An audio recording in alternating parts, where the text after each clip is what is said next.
Hello everyone, welcome to my channel. This is Priya Bhargav. Today we are going to start Unit 3, Block 3, MPCE 012. That is MAPC second year students who have opted for clinical psychology. This video is for you guys. So let us start with the unit. This is part 1 of Unit 3. यहाँ हम बात करने वाले हैं memory का. Now I will try to finish this unit in two parts. First part will be about memory and second part will be about creativity. So let us work on first part. Introduction में इन्होंने Webster's की dictionary के बारे में बात की है कि वेबस्टर्स की डिक्शनरी में अगर आप मेमोरी का मीनिंग देखते हैं तो इसमें आपको मिलेगा कॉन्शियस और अनकॉन्शियस इवोकेशन ऑफ थिंग्स पास्ट, यानी पास्ट में जो चीज़ें हुई है उनको कॉन्शियसली या अनकॉन्शियसली बाहर निकालना, उसको हम मेमोरी कहते हैं. Again, retention of specific information which has been acquired in the recent past. तो recent past में जो भी चीज़ें हुई हैं उस आपके साथ या आपने जिस तरह से लर्न किया है किसी चीज़ को, उसको रिटेन करना, किसी स्पेसिफिक इंफॉर्मेशन को, वो भी मेमोरी के अंदर आता है. नाउ कमिंग टू मेमोरी, जो मेन टॉपिक है अपना. मेमोरी को अगर आप देखें, आपसे पूछा जाए कि मेमोरी क्या है, तो सिंपल लैंग्वेज में हम मेमोरी का ये बोलते हैं कि ये वो कैपेसिटी है जो हम एक्वायर किसी चीज़ को एक्वायर करने की, रिटेन करने की और उस नॉलेज को यूज़ करने करने की जो कैपेसिटी है वो मेमोरी के अंदर आती है. हम कोई भी हमारी जो स्किल होती है वो भी हम एक्वायर करते हैं, उसको रिटेन करते हैं और उसको यूज़ भी करते हैं. तो वो सब मेमोरी की वजह से ही हो सकता है हमारे साथ, है ना. सो टेक्निकली यही एक लेमैन जो होगा उससे अगर आप मेमोरी के बारे में पूछेंगे तो वो यही जवाब देने वाला है. नाउ अब अगर मेमोरी के बारे में और हम देखें तो हमें ये पता चलेगा कि ये एक सिंगल एंटिटी नहीं है मेमोरी. अगर आप बहुत डिटेल में जाके समझने की कोशिश करें इसको, सो इसमें बहुत सारे कंपोनेंट होते हैं मेमोरी के और वो अलग अलग चीज़ों को हैंडल करते हैं. अलग अलग टाइप की इंफॉर्मेशन को अलग अलग तरीके से हैंडल करती है हमारी मेमोरी. सो ह्यूमन मेमोरी जो है बहुत सारे पार्ट्स का कलेक्शन है, बहुत सारे सेक्शंस का कलेक्शन है, लेकिन वो जितने भी सेक्शंस हैं वो आपस में इंटरेक्ट करते हैं.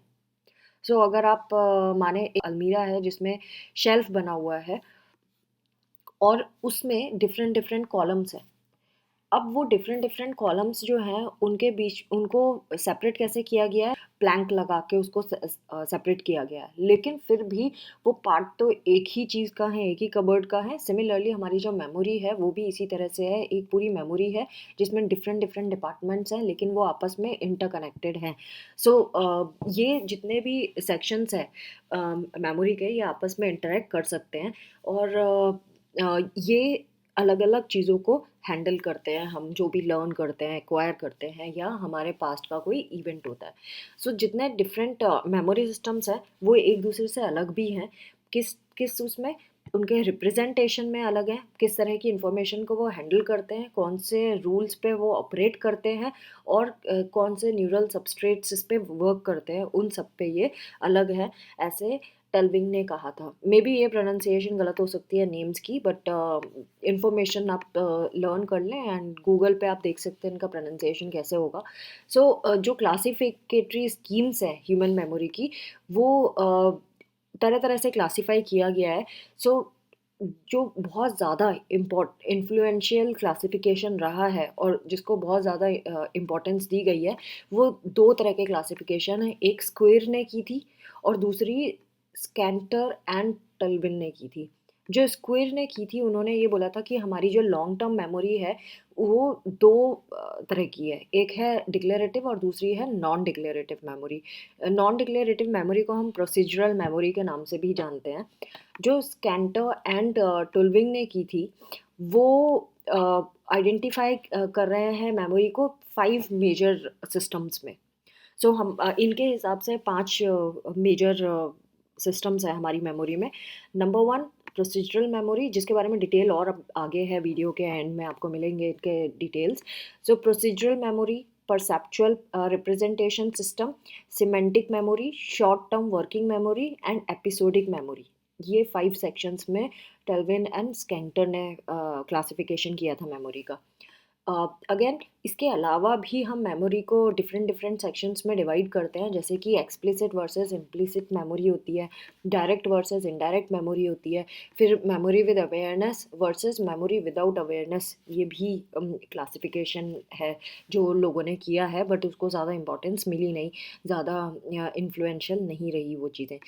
इन्होंने फिर आगे हमें ये भी बताया कि स्केंटर एंड टुल्विंग की जो क्लासिफिकेशन है उसमें अगेन जो मेमोरीज़ हैं उनके ऑपरेशन के हिसाब से उनको फर्दर 2 सेक्शंस में डिवाइड किया है, जैसे कि रिट्रीवल ऑपरेशंस जो होती हैं प्रोसीजरल मेमोरी के, and perceptual representation semantic system, ये जो 3 थे ये इम्प्लिसिट मेमोरी का पार्ट होते हैं, और working memory and episodic memory जो है वो एक्सप्लिसिट मेमोरी का पार्ट होता है। ऐसे ही स्क्वेयर ने जो बताई थी declarative memory and non declarative memory, तो इन्होंने डिक्लेरेटिव मेमोरी को एक्सप्लिसिट सिस्टम में डाल के रखा है, और नॉन डिक्लेरेटिव मेमोरी को इन्होंने heterogeneous collection of implicit abilities के सेक्शन में डाला है। इस तरह से क्लासिफिकेशन की है। अगर आप इसको ध्यान से देखें, दो ही क्लासिफिकेशन बताए हैं इसमें, स्क्वेयर का एंड स्केंटर टुल्विंग का। जो स्क्वेयर है वो प्रोसीजरल एंड इन्होंने दो में डिवाइड किया था मेमोरी को, डिक्लेरेटिव एंड नॉन डिक्लेरेटिव, फिर डिक्लेरेटिव को एक्सप्लिसिट है एंड नॉन डिक्लेरेटिव को इम्प्लिसिट में डाला है। टल्विंग की जो थी वो 5 क्लासिफिकेशन थे, 5 क्लासिफिकेशन में से 3 जो थे प्रोसीजरल, परसेप्चुअल एंड सिमेंटिक, वो इम्प्लिसिट में आ रहे थे, and working and episodic memory जो है वो एक्सप्लिसिट में आ रहे थे। फिर इन्होंने यहाँ डायग्राम में भी समझाया है यहाँ की declarative and non declarative memory के बारे में। डिक्लेरेटिव एक्सप्लिसिट होती है जिसमें फैक्ट्स एंड इवेंट्स आते हैं, नॉन डिक्लेरेटिव जो इम्प्लिसिट होती है उसमें priming, skills and habits, classification, simple classical conditioning, non associative learning, ये चीज़ें आती हैं ना। एक्सप्लिसिट एंड इम्प्लिसिट मेमोरी को थोड़ा सा और समझेंगे हम। जो हमारी जो मेमोरी है, जैसे मैंने बताया कि उसमें मल्टीपल मेमोरी सिस्टम्स है, और बहुत सारे एक्सपेरिमेंट्स में ये प्रूव हुआ है, मतलब ऐसे ही हवा में बात नहीं की गई है, इसके ऊपर स्टडी हुई हुई है। और जो स्टडी किस किस लेवल पे की है, फंक्शनल लेवल पे स्टडी की गई है हमारी मेमोरी की, developmental, pharmacological, psychological and neuro anatomical, इन सारे डिपार्टमेंट्स में इसकी स्टडी की गई है, एंड देन जाके ये कंक्लूजन पे आए हैं कि हमारी मेमोरी में मल्टीपल सिस्टम्स होते हैं, सिर्फ एक दो ही सिस्टम नहीं होते हैं।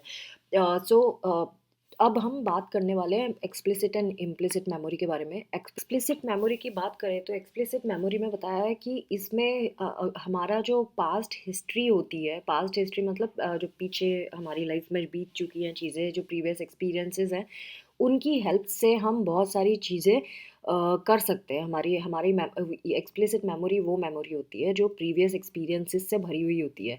उसमें हमारे बहुत सारे एग्जांपल्स इन्होंने दिए हैं, जैसे जो टास्क हैं इसमें आते हैं autobiographical, direct, episodic, explicit, intentional memory test, ये सारे टेस्ट इसके अंदर आते हैं। हमारा जो कॉन्शियस रिकलेक्शन होता है, पुराने प्रीवियस जो भी इंफॉर्मेशन हमारे पास है, वो एक्सप्लिसिट मेमोरी का पार्ट होता है। इन्होंने कुछ टेस्ट भी बताए हैं कि कौन से टेस्ट से हमें पता लगता है कि हमारी एक्सप्लिसिट मेमोरी सही से काम कर रही है। क्यूड रिकॉल हो गया, free recall and then recognition, ये कुछ टेस्ट हैं जिन जो बहुत पुराने टेस्ट हैं, लेकिन ये हमें बहुत हेल्प करती है पता लगाने के लिए कि हमारी एक्सप्लिसिट मेमोरी कैसे काम कर रही है। सब्जेक्ट के जो प्रीवियस इवेंट्स है, उसके साथ जो भी घटा है, प्रीवियस इवेंट्स की जो नॉलेज है, वो इसमें टेस्ट की जाती है। सो टास्क, ये जो टास्क है, जैसे इन्होंने बताया, because the task instructions make explicit reference to an episode in the subjects personal history, such task have been referred to as autobiographical. तो ये जो जितने भी टास्क हैं उनको इसीलिए ऑटोबायोग्राफिकल, डायरेक्ट, एपिसोडिक, इस तरह से बुलाया जाता है। बस आपको ध्यान ये रखना है कि एक्सप्लिसिट मेमोरी में हम अपने पास्ट को रिकॉल कर सकते हैं जो हमारे साथ हुआ है। इम्प्लिसिट वो होता है जो रिसेंट इवेंट को रिकॉल करने वाली बात होती है। इम्प्लिसिट मेमोरी में हमारी जो टेस्ट में परफॉर्मेंस है, वो हम चेंज कर सकते हैं। हम उस टेस्ट को किस तरह से परफॉर्म करेंगे, उसका हमारे पास्ट इवेंट से कोई लेना देना नहीं है। हमारा इसमें इंटेंशनल या कॉन्शियस रिकलेक्शन की रिक्वायरमेंट नहीं होती है। इसमें सिर्फ जो अभी हुआ है उसी पे ही आप प्रेजेंट में अपने दिमाग को यूज़ करके कर सकते हो टास्क, वो इम्प्लिसिट मेमोरी में आता है, मतलब प्रेजेंट ओनली। सो इसमें जो टेस्ट के बारे में बात की है वो है word stem completion, then lexical decision, identification of fragmented pictures, mirror drawing. So इसमें आपको पास्ट का कुछ रिकॉल करने की ज़रूरत नहीं है, आप ऐसे ही कर सकते हो, आपके सामने अगर आ जाए तो। इम्प्लिसिट मेमोरी वो मेमोरी होती है। कभी कभी ये भी होता है कि जब आपने जैसे टेस्ट दिया और प्रीवियसली आपने इसी से सिमिलर टेस्ट किया है तो वो रिकॉल तो हो ही जाता है, यानी you can not separate directly implicit and explicit. आप उसको बिल्कुल अलग अलग बॉक्सेस में बंद करके नहीं रख सकते हो। आपका प्रीवियस एक्सपीरियंस भी आपको इन्फ्लुएंस करता है प्रेजेंट परफॉर्मेंस पे। सो एज सच इन्होंने यहाँ पे यही बताया, बट देन अगर आप मेजरली सुपरफिशियली डिवाइड करते हैं एक्सप्लिसिट इम्प्लिसिट को, तो एक्सप्लिसिट वो होती है जिसमें आप आपके पास्ट को आप रिकॉल करते हो, और इम्प्लिसिट वो होती है जिसमें पास्ट को आप रिकॉल नहीं करते, प्रेजेंट पे ही वर्क करते हो। सो मेजरली आप इस तरह से इसको डिस्टिंग्विश कर सकते हो। ना इन्होंने दो एक्सपेरिमेंट सिचुएशंस बताई हैं। नंबर वन, इसमें इन्होंने 20 फैमिलियर वर्ड्स की लिस्ट प्रेजेंट की है सब्जेक्ट को, और उसको इंस्ट्रक्ट किया है कि उसको इन सारे वर्ड्स पे अटेंशन पे करनी है, एंड प्रेजेंटेशन के बाद उससे पूछा जाएगा इन्हीं वर्ड्स के बारे में, जितना वो रिकॉल कर पाएगा, जितना वो इन वर्ड्स को फिर से प्रोड्यूस कर सकता है। दूसरा जो इन्होंने पॉइंट दिया है एक्सपेरिमेंट का, उसमें फैमिलियर 20 वर्ड्स की लिस्ट फिर से दी जाएगी, प्रेजेंट की जाएगी सब्जेक्ट को, और उसको इंस्ट्रक्ट किया जाएगा कि उसको ओरिएंटिंग टास्क परफॉर्म करना है। जब ये स्टडी फेज हो जाएगा तो सब्जेक्ट को ये बोला जाएगा कि जो फर्स्ट वर्ड उसके दिमाग में आता है, ये जितने भी उन्होंने वर्ड सुने थे उसके बारे में बताए, और जो 3 लेटर वर्ड दिया हुआ है, वर्ड स्टेम दिया हुआ है, उनको कंप्लीट करें। कुछ वर्ड तो वो होंगे उसके जो उसने इन्हीं वर्ड्स में से सुना है, जो ये 20 लिस्ट थी उसमें से सुना है, एंड कुछ वो वर्ड्स ऐसे हैं जो वो नहीं भी कर पाएगा, है ना। जो फर्स्ट एक्सपेरिमेंट सिचुएशन है जहाँ पे एक तरीका ये था, ये बहुत पुराना तरीका है जो फर्स्ट एक्सपेरिमेंट है, जिसमें उसको वर्ड्स दिए गए हैं और बोला है कि रिकॉल करना है बाद में, और किसी भी सीक्वेंस में रिकॉल कर सकता है। ये ट्रेडिशनल मेथड है ह्यूमन मेमोरी को मेज़र करने के लिए। इससे हमें ये पता चलेगा कि डेलिब्रेट और एक्सप्लिसिट मेमोरी जो सब्जेक्ट की है उसको हम आइडेंटिफाई कर सकते हैं, एसेस कर सकते हैं, चेक कर सकते हैं कि वो कितना सही से उसकी एक्सप्लिसिट मेमोरी वर्क कर रही है किसी स्पेसिफिक लर्निंग एपिसोड में, और वो कितना वो रिकॉल कर पा रहा है। जो सेकंड सिचुएशन है जहाँ पे उसको फैमिलियर वर्ड जो है, list of 20 familiar word is also presented to subject who are instructed to perform an orienting task. इसमें सेकंड सिचुएशन में क्या हुआ, जो सब्जेक्ट को की टेंडेंसी होती है कि जब उसको वर्ड स्टेम कंप्लीट करने के लिए बोला तो वो जनरली वो वर्ड को जल्दी कंप्लीट कर पाएगा जो उसने अभी रिसेंटली सुना है। इससे क्या पता चल रहा है, उसकी इम्प्लिसिट मेमोरी के बारे में पता चल रहा है ना। जब बार बार रिपीटिशन होता है किसी चीज़ का तो क्या होता है, रिपीटिशन प्राइमिंग कहते हैं इस सिचुएशन को, कि वो आप जल्दी से रिकॉल कर पाते हो एज़ कम्पेयर टू कोई नया वर्ड ढूंढने के जो अभी सुना है उसको आप जल्दी से रिकॉल कर पाते हो। तो इसको बोलते हैं रिपीटिशन प्राइमिंग और perceptual priming. Now memory assessment के बारे में बात करते हैं तो जर्मन फिलोसोफर हर्मन एबिंगस ये पहले थे जिन्होंने ये डेमोन्स्ट्रेट किया था मेमोरी को कैसे मेजर किया जाता है। दो मेजर क्लासेस में मेमोरी को हम मेजर कर सकते हैं, और ये कौन कौन से टेस्ट है, टेस्ट ऑफ एक्सप्लिसिट मेमोरी है and test of implicit memories हैं।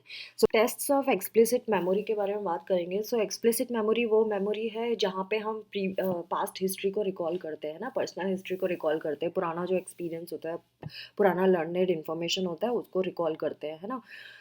इसमें जो टेस्ट आते हैं उनकी यहाँ पे लिस्ट दी गई है। बहुत सारे टेस्ट हैं यहाँ पे, ऑलमोस्ट 12 टेस्ट्स हैं। इन्होंने बताया है कि करंटली जो यूज़ हो रहे हैं वो टेस्ट क्या क्या हैं। Adult memory and information processing battery, इनके शॉर्ट फॉर्म्स भी होते हैं, then Benton revised visual retention test, इस तरह के। मैं इनके रीड नहीं कर रही हूँ इन मेमोरीज को टेस्ट को, क्योंकि अगर ये करेंगे तो अगेन वीडियो बड़ा हो जाएगा, आप बुक में पढ़ सकते हैं ये टेस्ट कौन कौन से हैं। एक दो भी आप अगर पढ़ के एग्जाम में लिख आते हैं तो इट इज़ फाइन, मतलब सारे करने की ज़रूरत नहीं है। नाउ अब memory and Meta memory questionnaires के बारे में बात करें तो मेमोरी क्वेश्चनियर के अलग टेस्ट है एंड मेटा मेमोरी क्वेश्चनियर्स के अलग है। मेमोरी क्वेश्चनियर जो है उसमें अब लोगों से ये पूछा जाता है कि उसको रिकॉल करना है और रिकॉग्नाइज करना है किसी नॉलेज या इवेंट को। और मेटा मेमोरी क्वेश्चनर वो होता है जो लोगों को ये बोलता है अ, कितने ये चेक करता है लोगों में कि वो कितने अच्छे से रिकॉल कर पा रहे हैं किसी इवेंट या नॉलेज को। एक होता है सिर्फ रिकॉल करना है, वो रिकॉल कर पा रहा है कि नहीं, और दूसरा होता है कि क्या वो उसको बहुत अच्छे से रिकॉल कर पा रहा है, सब कुछ रिकॉल कर पा रहा है उसके बारे में। सो उसमें भी सब कैटेगराइजेशन है। सो मेमोरी क्वेश्चनर जो है जिसमें सिर्फ पास्ट इवेंट को रिकॉल करना है वो ये है, जैसे कि डेड और alive test, famous faces test, इस तरह का प्राइज एस्टिमेशन टेस्ट, इस तरह का। और ऑटोबायोग्राफिकल क्यूइंग टेक्निक भी इसी में ही आती है। नाउ मेटा मेटा मेमोरी वाला जो क्वेश्चनर है जिसमें हम ये देखते हैं कि कितने अच्छे से वो रिकॉल कर सकता है, वो ये है। Short the short inventory of, ये पूरे बॉक्स में 7 टेस्ट हैं, मैं एक दो ही रीड करके बता रही हूँ। The everyday memory questionnaire, the inventory of memory experiences, ये वाले आ गए। सो इस तरह के टेस्ट हैं जो मेटा मेमोरी वाले होते हैं। बच्चों के भी टेस्ट होते हैं, children's test of non word reception वाला भी एक टेस्ट है, जिसमें स्टोरी रिकॉल टेस्ट है, इस तरह के भी टेस्ट इसमें इंक्लूडेड है। सो जो एक्सप्लिसिट मेमोरी के जो टेस्ट होते हैं जिसमें हम पास्ट रिकॉल करते हैं, उसमें free recall, cued recall, recognition, memory task, ये बहुत पुराने टेस्ट हैं जो हम हमेशा से यूज़ करते आ रहे हैं, ये वाले आते हैं। और फ्री रिकॉल के बारे में अगर जो टास्क है फ्री रिकॉल के, उसमें हम क्या करते हैं, सब्जेक्ट को कुछ लिस्ट बताते हैं आइटम्स की, में भी वो वर्ड हो सकता है, पिक्चर हो सकता है, सेंटेंस हो सकता है, और लेटर उससे पूछते हैं कि रिकॉल करो वो किसी भी ऑर्डर में रिकॉल करके बताओ कि वो क्या क्या क्या चीज़ें आपने की थी। क्यूड रिकॉल जो होता है इसमें सब्जेक्ट को एक्सप्लिसिट रिट्रीवल क्यूज दिए जाते हैं। सो रिट्रीवल क्यूज क्या हो सकते हैं, ये प्रॉम्प्ट्स हो सकते हैं, रिमाइंडर्स हो सकते हैं, या फिर एडिशनल इन्फॉर्मेशन हो सकती है उसको अपनी मेमोरी में सर्च करने के लिए। किसी, जैसे कि एप्पल क्या है, फ्रूट में आता है ना, प्लम, ग्रेप, कीवी, ये सब फ्रूट्स में आते हैं। तो अब उसको हम रिकॉल करने के लिए बोलेंगे। फ्रूट्स जो होते हैं ये वर्ड्स को रिकॉल करने के लिए है कि हमने उसको बोला फ्रूट्स, तो वो अब कोई भी सोचेगा एप्पल भी हो सकता है, प्लम भी हो सकता है, ग्रेप भी हो सकता है ना, कीवी भी हो सकता है। सो इन्होंने वही एग्जांपल देके बताया कि जब रिट्रीवल क्यूज देते हैं तो हम इस तरह से देते हैं कि वो एक फ्रूट है। अब वो फ्रूट के बारे में सोचेगा कौन कौन से होते हैं, फिर हम और क्यूज देंगे कि वो रेड कलर का है, तो ऑब्वियसली ग्रेप तो होगा नहीं, ग्रेप इज़ नॉट रेड। इस तरह से वो सॉर्ट करता जाएगा। सो मेमोरी के बारे में हमें पता चलता जाएगा कि उसके पास कितनी इन्फॉर्मेशन है। सो ये जो फ्री एंड क्यूड रिकॉल होते हैं ये मेमोरी परफॉर्मेंस को चेक करने के लिए होते हैं, कितनी बार वो रिकॉल कर पा रहा है चीज़ों को। एक और होता है जिसे बोलते हैं सीरियल रिकॉल। सीरियल रिकॉल में क्या है, सब्जेक्ट्स को बोला जाता है कि आप उसी ऑर्डर में हमें बताओ जिस ऑर्डर में आपने सुना था। सो ये परफॉर्मेंस को हम एसेस करते हैं कितनी बार वो रिकलेक्ट करके सीक्वेंस में बता रहा है वो चीज़ें। सो इससे भी हमें बहुत कुछ पता चल जाता है। हम मेमोरी के टेम्पोरल मेमोरी के बारे में पता लगा सकते हैं, उसकी टेम्पोरल मेमोरी कैसे वर्क कर रही है। और इवन इन्होंने लैंग्वेज परसेप्शन के बारे में बताया, कॉम्प्रिहेंशन के, इस तरह के भी टेस्ट होते हैं। सीरियल रिकॉल जो है वो शॉर्ट टर्म मेमोरी टास्क है। शॉर्ट टर्म मेमोरी टास्क के कौन कौन से, डिजिट स्पैन भी एक हो गया। डिजिट स्पैन किस में आ रहा था, इफ़ यू रिमेंबर, ये हमने वेचेसलर बैटरीज में सीखा था डिजिट स्पैन। ये भी एक तरह का शॉर्ट टर्म मेमोरी टास्क है। देन रिकॉग्निशन टास्क भी है एक। इसमें क्या होता है, जो लिस्ट है उसको रिमेंबर किया जाता है, ओल्ड आइटम्स जो भी हैं या वर्ड्स हैं उनको रिकॉल करना पड़ता है। सो ये भी एक तरह का टास्क है। और बाद में क्या किया जाता है, सब्जेक्ट को वो सीरीज ऑफ वर्ड शो किए जाते हैं, ओल्ड आइटम्स को मिक्स कर देते हैं न्यू आइटम्स के साथ, और फिर उसको बोलते हैं कि बताओ कौन से ओल्ड आइटम्स थे इनमें से। इस तरह से हम मेमोरी को चेक करते हैं कि उसकी एक्सप्लिसिट मेमोरी किस तरह से वर्क कर रही है। टल्विंग जो है उन्होंने कुछ न्यू मेथोडोलॉजीज़ भी यूज़ की थी और डिस्टिंग्विश किया था रिमेंबर एंड नो के बीच में। रिमेंबर को कैपिटल आर से रिप्रेजेंट करते हैं, नो को के से, कैपिटल के से रिप्रेजेंट करते हैं। जो रिकॉग्निशन मेमोरी टेस्ट में डिस्टिंग्विश किया गया है। So again recognition memory test में यही है ना कि रिकॉल करना है, तो इसमें आर जो है वो आर रेस्पॉन्स जो है वो ये रिप्रेजेंट करेगा कि रिकॉग्निशन जो है वो कॉन्शियस रिकलेक्शन से हो रहा है कि नहीं हो रहा है आइटम्स का जो पहले हो चुकी हैं चीज़ें। सो एंड नो का मतलब होता है जो अ, अ, किस तरह से वो फ़ैमिलियर फ़ील कर रहा है। अगर कॉन्शियस रिकलेक्शन नहीं है, तो वो कितना फ़ील कर रहा है कि ये चीज़ें उसने पहले भी सुनी है। उसका एसोसिएशन है उस उस चीज़ के फ़ैमिलियरिटी है उसकी उन चीज़ों से कि नहीं। सो आर अगर मैं रीड करूँ तो आर का इन्होंने यही बोला है कि an R response represent recognition with conscious recollection. वो रिकलेक्ट करेगा कॉन्शियसली, मतलब वो जोर लगाएगा अपनी मेमोरी पे of items prior occurrence. So पहले क्या वो आइटम्स आए हुए हैं या नहीं। के response represent recognition associated with feelings of familiarity in the absence of conscious recall. उसको अब रिकॉल याद नहीं करना है कोई चीज़, उसको बिना रिकॉल किए ये देखना है कि क्या वो इन चीज़ों को पहचानता है कि नहीं। तो ये जो दो स्टेट्स बताए हैं, ये दो अलग डिफरेंट काइंड ऑफ कॉन्शियसनेस को बताता है, जो ऑटोनोइटिक एंड नोइटिक होती है। और एपिसोडिक एंड सिमेंटिक मेमोरी को आइडेंटिफाई कर सकता है ये। देन रिमेंबर पैराडिग्म मेरिट्स करके भी एक है टेस्ट जो हेल्प करता है पुराने एक्सपीरियंसेस को रिकलेक्ट करने में।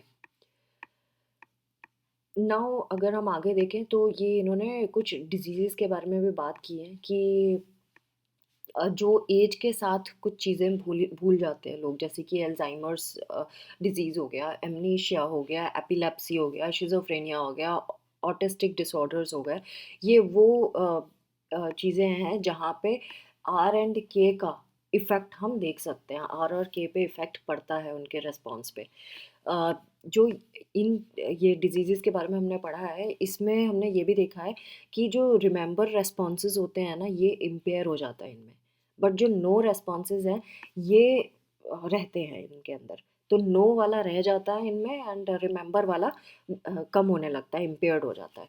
सो इन डिजीज़ेज़ में आपको ध्यान रखना है कि इवन एज के साथ भी ऐसा होता है। सो बहुत सारे अनलिमिटेड मेमोरी जजमेंट के ऊपर हमारे पास टास्क हैं। ऐसा नहीं है कि ये लिमिटेड ही हैं, बहुत सारे टेस्ट्स हैं।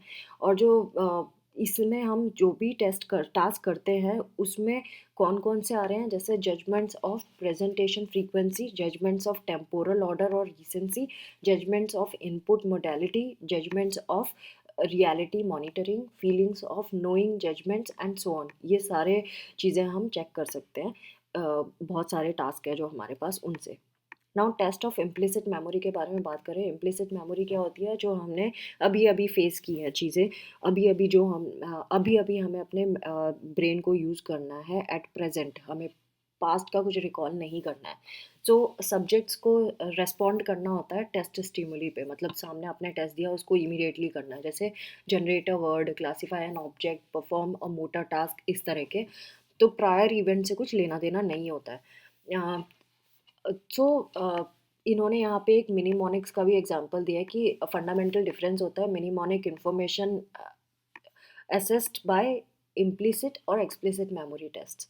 सो ये तो इसके डेप्थ में हम नहीं जाने वाले, हम थोड़ा सा आगे करेंगे। जो एमनेसिक पेशेंट्स होते हैं, एमनीशिया जिसे होता है, जिनको मेमोरी लॉस हो गई होती है, और जो स्पेशल पॉपुलेशंस होती हैं वो मिनीमोनिक फंक्शनिंग को प्रिजर्व रखती है। जभी भी उनका टेस्ट से हम इम्प्लिसिट मेमोरी को एसेस करते हैं तो हमने ये देखा है कि मिनीमोनिक फंक्शनिंग जो होती है वो इनकी प्रिजर्व्ड होती है, ख़राब नहीं हुई होती है। तो जो सीवियरली इम्पेयर्ड पार्ट होता है वो इनकी एक्सप्लिसिट मेमोरी का ही देखा गया है, किसमें, एमनीशिया वाले पेशेंट्स में और या स्पेशल पॉपुलेशन जो होती है उसमें। सो नॉर्मल सब्जेक्ट्स में हमने ये देखा है कि कुछ कंडीशंस में ही ऐसा होता है कि इनकी मेमोरी पे इम्पैक्ट पड़ता है, जैसे अगर अल्कोहलिज्म का केस है या साइको एक्टिव ड्रग्स का केस है, जनरल एनेस्थीसिया लग गया है, या एक्सपेरिमेंटल मैनिपुलेशन अगर आपने किया है, तो उन केसेस में ऐसा देखा गया है कि इनकी एक्सप्लिसिट मेमोरी पे इम्पैक्ट पड़ा है। They are not able to recall past, otherwise उनकी जो नॉर्मल मेमोरी होती है वो इंटैक्ट रहती है। सो इन फाइंडिंग से हमें जो कंक्लूजन मिला है वो ये मिला है कि इम्प्लिसिट मेमोरीज जो होती है वो एक्सप्लिसिटली हम इनएक्सेसिबल होती है, और जो एक्सप्लिसिट मेमोरी है वो इम्प्लिसिटली इनएक्सेसिबल होती है। तो दोनों को हम नहीं कर सकते हैं एक्सेस। सो इन्होंने क्यों नहीं कर सकते, उसके पीछे इन्होंने टू रीजंस दिए हैं। First is different aspects of events are encoded by distinct but interacting neurocognitive systems. हमारा जो नर्वस सिस्टम है, हमारा जो ब्रेन है, उसमें डिफरेंट डिफरेंट लोकेशंस पे ये रखी गई होती हैं, इसीलिए हम इनको नहीं रिकलेक्ट कर सकते। इम्प्लिसिट से एक्सप्लिसिट को नहीं कर सकते, एक्सप्लिसिट से इम्प्लिसिट को नहीं कर सकते। सो पहली चीज़, इनकी पोजीशनिंग अलग अलग होती है, अलग अलग तरीके से ये एनकोडेड होते हैं। दूसरा, diverse task tap different memory systems. So वो अलग अलग डिफरेंट डिफरेंट टास्क की डिफरेंट डिफरेंट मेमोरी सिस्टम्स होते हैं, that is why. So adequate memory assessment जो होती है, वो उसके लिए एक्सपेरिमेंटर्स या क्लिनिशियंस जो होते हैं, उनको एक्सप्लिसिट मेमोरी टेस्ट या इम्प्लिसिट मेमोरी टेस्ट ही करने पड़ते हैं। जनरल क्लासिफिकेशन स्कीम्स जो आई हैं, वो सबसे पहले जो प्रपोज की गई थी, वो टॉथ ने 2000 में प्रपोज की थी, और उन्होंने ये बोला था जो इम्प्लिसिट मेमोरी टेस्ट है, वो उन्हें हम दो मेजर कैटेगरी में कैटेगराइज कर सकते हैं, verbal and non verbal test. और हर एक जो verbal and non verbal test है, उनका फर्दर 3 सब क्लासेस में डिवीजन है। मतलब वर्बल के 3 सब क्लासेस हैं एंड नॉन वर्बल टेस्ट के भी 3 सब क्लासेस हैं। सो वो कौन कौन सी हैं, उनके बारे में हम बात कर लेते हैं। एक है परसेप्चुअल टेस्ट। परसेप्चुअल टेस्ट्स में क्या क्या आता है? Perceptual identification, word stem completion, degraded word naming, object and non object decision. Conceptual test में क्या क्या आ जाता है? Word association, category instance generation, object categorisation, person trait attributions. Procedural test में क्या आ जाता है?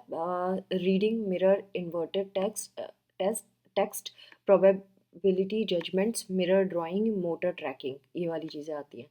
अब इसमें इन्होंने ये जो perceptual test, conceptual test and procedural test बताए हुए हैं, इनके बारे में भी इन्होंने ये बताया है कि जो परसेप्चुअल टेस्ट होता है, मतलब ये ऊपर वाला जो है, ये हमारी परसेप्चुअल रिप्रेजेंटेशन सिस्टम को चैलेंज करता है। तो जो कंसेप्चुअल टेस्ट है, जो सेकंड नंबर पे है, ये सिमेंटिक मेमोरी सिस्टम को चैलेंज करता है, और जो प्रोसीजरल टेस्ट है, वो प्रोसीजरल मेमोरी सिस्टम को चैलेंज करता है। Now coming to assessment of different memory systems, हम कैसे कौन कौन से असेसमेंट्स हैं जो मेमोरी सिस्टम्स के लिए बने हुए हैं। सो 5 फोल्ड क्लासिफिकेशन जो हमने टल्विंग एंड स्केंटर का पढ़ा था, उसी के ही बेसिस पे इन्होंने बताया है कि हम कैसे असेस कर सकते हैं। जो प्रोसीजर कौन कौन सी थी वो मेमोरी सिस्टम? प्रोसीजरल थी, परसेप्चुअल रिप्रेजेंटेशन था, सिमेंटिक मेमोरी सिस्टम था, वर्किंग मेमोरी सिस्टम था, एंड एपिसोडिक मेमोरी सिस्टम था। तो इनको एसेस करने के लिए हमारे पास बहुत सारे टेस्ट हैं। तो इन्होंने प्रोसीजरल मेमोरी सिस्टम के बारे में क्या कहा है, वो हम समझेंगे पहले।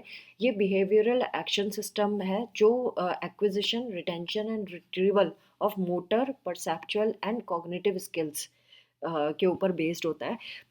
सो अगर ओवरऑल हम समझे कि प्रोसीजरल क्या है, प्रोसीजर नाम से ही पता चल रहा है। प्रोसीजर मतलब हम किस तरह से किसी चीज़ को करते हैं, कोई हम किस तरह से एक्ट करते हैं किसी चीज़ के ऊपर।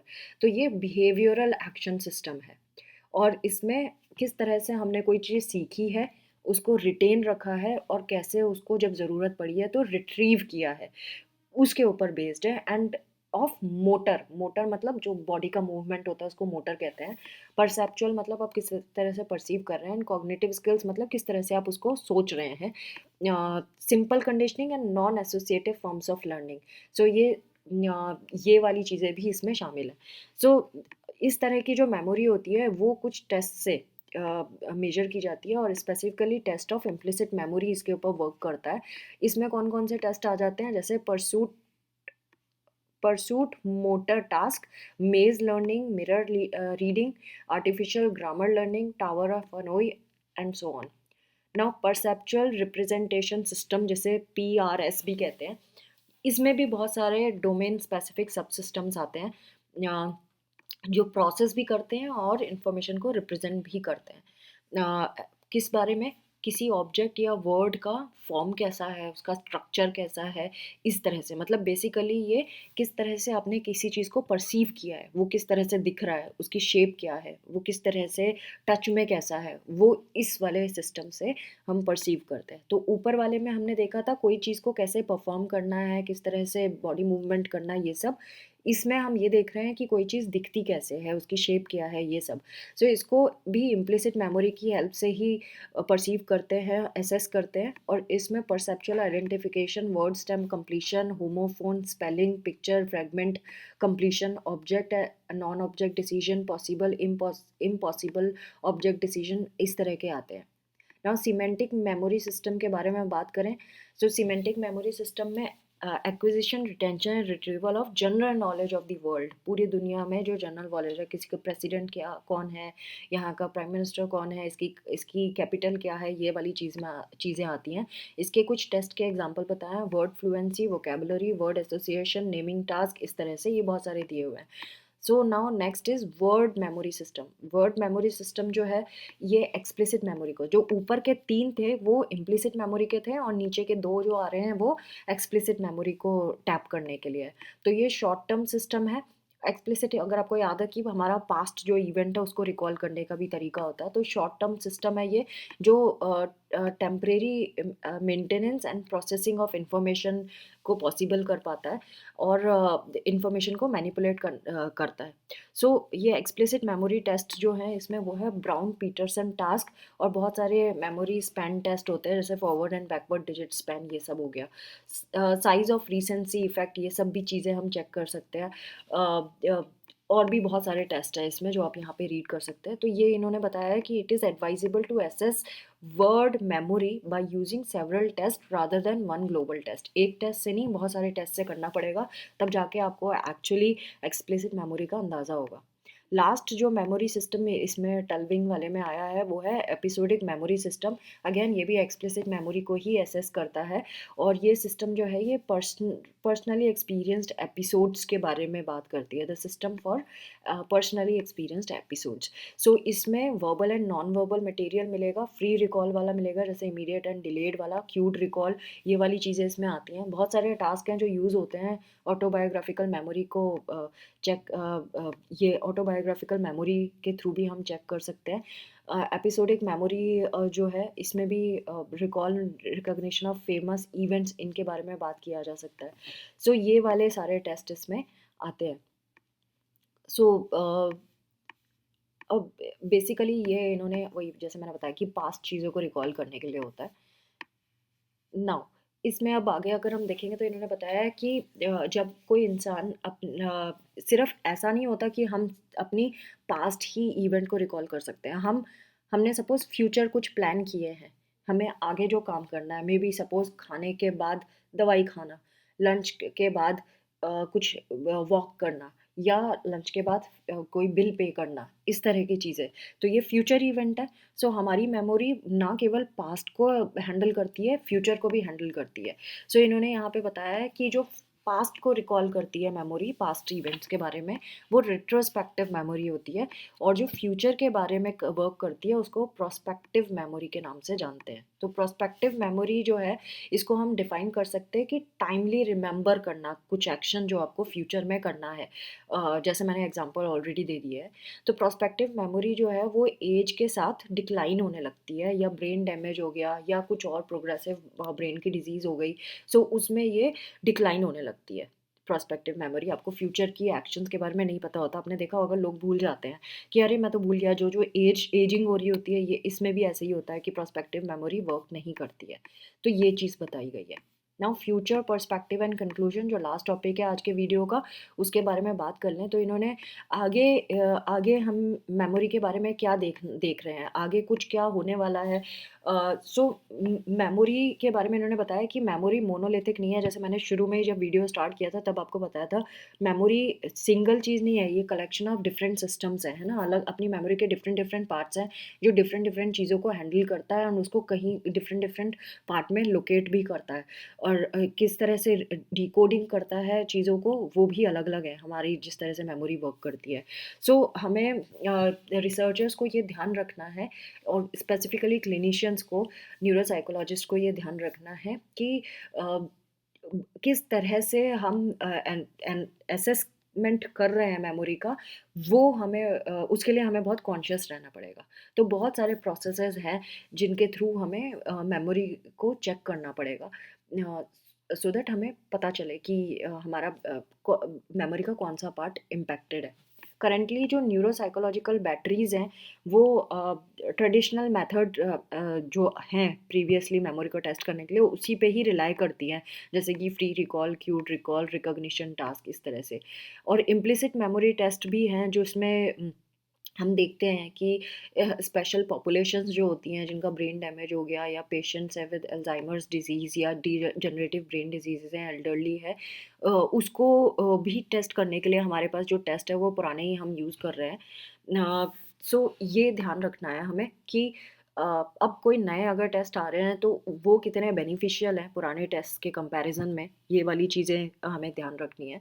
सो और ये भी देखना है कि यहाँ पे है ना, शार्प डिसोसिएशन है between explicit and implicit memory task performance में। सो इसके ऊपर भी हमें ध्यान रखना है, यानी अगर आपको टेस्ट करना है तो इम्प्लिसिट के लिए अलग टेस्ट करने होंगे और एक्सप्लिसिट के लिए अलग टेस्ट करने होंगे मेमोरी के। So friends, this was all about memory. I hope आपको ये समझ आया होगा topic. And self study is must, because काफ़ी वाइड टॉपिक है, आप जितना पढ़ेंगे उतना आपको और अच्छे से समझ आता जाएगा। बाकी जो ओवरव्यू है वो मैंने इस वीडियो में दे दिया है।